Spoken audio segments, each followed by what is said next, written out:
नमस्कार, your money में आपका स्वागत है। मैं हूं कविता थपलियाल। योर मनी में हमारी हर दम कोशिश होती है कि आपका निवेश जो है उस पर आपको बेहतर से बेहतर रिटर्न मिले, जिसके लिए हम निवेश के तरह तरह के जरिए आपको बताते रहते हैं।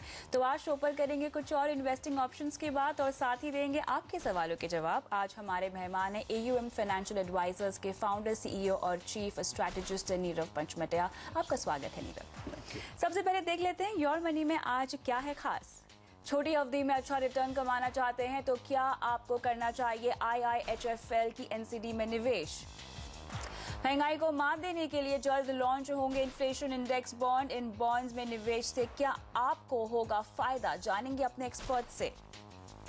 चाइल्ड हाइब्रिड म्यूचुअल फंड या फिर सिंपल इक्विटी फंड, किस में करें निवेश, ये सब जानने की कोशिश होगी आज योर मनी में। अगर आप छोटी अवधि में निवेश करके अच्छा मुनाफा कमाना चाहते हैं तो आपके लिए एक अच्छा ऑप्शन है। इंडिया इन्फोलाइन हाउसिंग फाइनेंस की NCD 12 दिसंबर से खुल रही है।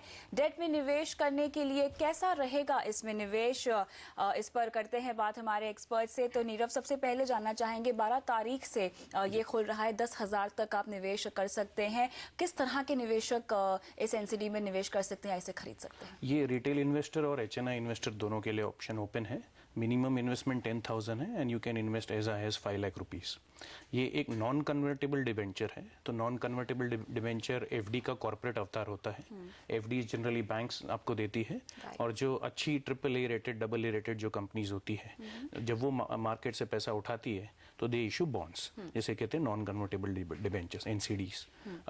इनका करीबन 11.5% का कूपन रेट है, 11.52% पर एनम, जो आज मुझे नहीं लगता कोई भी बैंक उतना कूपन दे रही है, उसका उतना इंटरेस्ट रेट दे रही है। तो करीबन 200 बिप्स, 150 से 200 बिप्स या 2% ज़्यादा है बैंक, टिपिकल बैंक जो दे रहा है इस समय।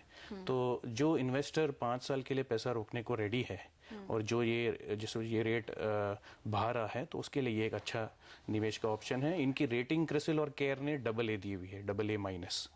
तो AAA रेटिंग बेस्ट होती है, AA-, AA+ and then AA- is the third best rating that you can get. यानी स्टेबल है, यानी स्टेबल है। अगर मार्केट रेटिंग को हम रीड करें तो उस एंगल से स्टेबल है। ये India Infoline housing finance limited जो कंपनी है, उस कंपनी ने ये बॉन्ड्स इशू किए हुए हैं। रेटिंग के लिहाज से क्या आपको इसमें निवेश करना समझदारी का मौका लगता है? मैं समझता हूँ, देखिए ऐसा होता है कि ये फैक्ट है कि जिस कंपनी की रेटिंग बेहतरीन होती है वो इंटरेस्ट रेट, कूपन रेट सबसे कम देता है। और जैसे थोड़ी सी रेटिंग, यानी आप अगर रेटिंग में कॉम्प्रोमाइज कर रहे हैं तो आपको इंटरेस्ट रेट ज़्यादा मिलता है। तो एक इन्वेस्टर ने हमेशा ये कॉम्बिनेशन और ये बैलेंस मेंटेन करना होता है।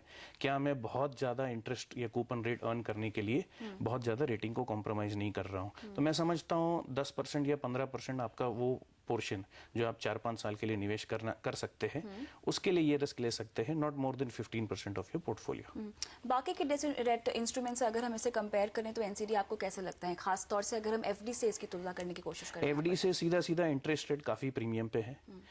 इंडिया इन्फोलाइन ने ये वर्किंग कैपिटल और अपने बाकी एग्जिस्टिंग लोन्स और बिजनेस को कैपिटलाइजेशन करने के लिए ये लिया हुआ है। इंडिया इन्फोलाइन ये समझती है कि मैं 11.5 या 11.25 इंटरेस्ट रेट दे के उस पर कहीं 15-18 रुपये इंटरेस्ट अर्न कर सकता हूं, तभी ये इंटरेस्ट रेट दे रही है। तो इंटरेस्ट में तो इट कम्स अप ट्रम्प्स की FD से काफी बेहतर है।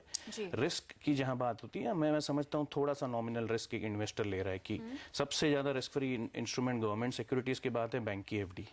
यहाँ कॉर्पोरेट डेट है, there is a possibility, AAA नहीं मिला है इनको, तो देयर इज अ पॉसिबिलिटी कि आप थोड़ा सा रिस्क ले रहे हैं। इसलिए मैं ये कहूंगा कि don't go overboard with it. कुछ पोर्शन आपका जो आप 5 साल नहीं चाहते हैं वो इसमें लिक्विडिटी का एक फ्रंट है जहां पर आपको लगता नहीं है कि थोड़ा सा कंसर्न, लिक्विडिटी कॉम्प्रोमाइज हो रही है, बट आपको गारंटीड 11.52% इंटरेस्ट रेट मिल रहा है। तो ये हमेशा एक तालमेल बैठाना होता है, एक बैलेंस। अगर आप वही पैसा इसमें आप डालें जहां पे आप 5 साल के लिए पैसा नहीं मिलेगा आपको वापस, तो चलेगा। और साथ में एफडी के रिटर्न टैक्सेबल होते हैं। एफडी के रिटर्न्स टैक्सेबल होते हैं, रिटर्न्स ये भी टैक्सेबल है, ये टैक्स फ्री नहीं है। पोस्ट टैक्स रिटर्न कुछ इनका 8.17% आता है अगर आप 30% टैक्स ब्रैकेट में है तो, ओके। और अगर आप 10% टैक्स ब्रैकेट में है तो 10.3% आता है। तो उस हिसाब से on a post tax basis ये काफ़ी अट्रैक्टिव इंस्ट्रूमेंट है। Again it's a private company, तो आपने अब तोल मोल के जैसे इक्विटी में आप कंपनी को का ब्यौरा लेते हैं, कंपनी को तोलते हैं, उस तरीके से आप तोल मोल के डिसाइड करें। डोंट गो ओवरबोर्ड, सिर्फ इंटरेस्ट रेट देख के आप इन्वेस्ट ना करें इसमें। बिल्कुल, तो यहाँ पे जिस तरह की रेटिंग भी इसे मिली है, काफ़ी स्टेबल रेटिंग मिली है, और साथ ही अगर 5 साल तक आपको लगता है कि आपके फंड्स जो पैसा है आपके पास उसे आप कहीं और निवेश नहीं करना चाहते हैं, तो हो सकता है इस एनसीडी में आप निवेश